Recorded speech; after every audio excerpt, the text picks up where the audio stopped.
Hi friends, welcome to RS Goud education క్లబ్కు స్వాగతం సుస్వాగతం.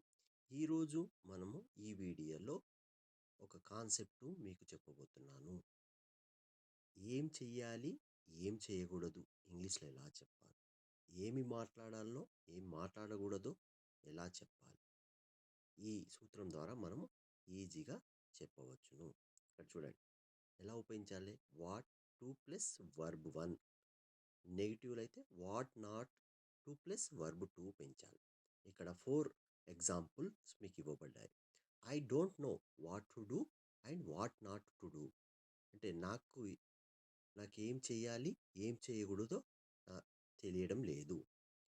Next second one, the teacher explained what to write and what not to write అంటే teacher ఏమి రాయాలి, ఏం రాయకూడదో అని వివరించారు. He told us what to say and what not to say. అతడు చెప్పాడు ఏమని, ఏమి చెప్పాలి, ఏం చెప్పకూడదు అని చెప్పాడు.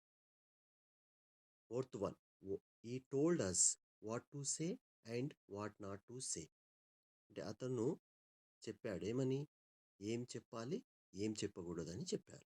అంటే ఇక్కడ చూడండి, ఏదైనా what to play, what not to play అంటే ఏమి ఆడాలి, ఏమి ఆడకూడదు. What to sing, what not to sing ఏమి పాడాలి, ఏమి పాడకూడదు. ఇలా మనము ఇంగ్లీష్లో చాలా పదాలను నేర్చుకోవచ్చు.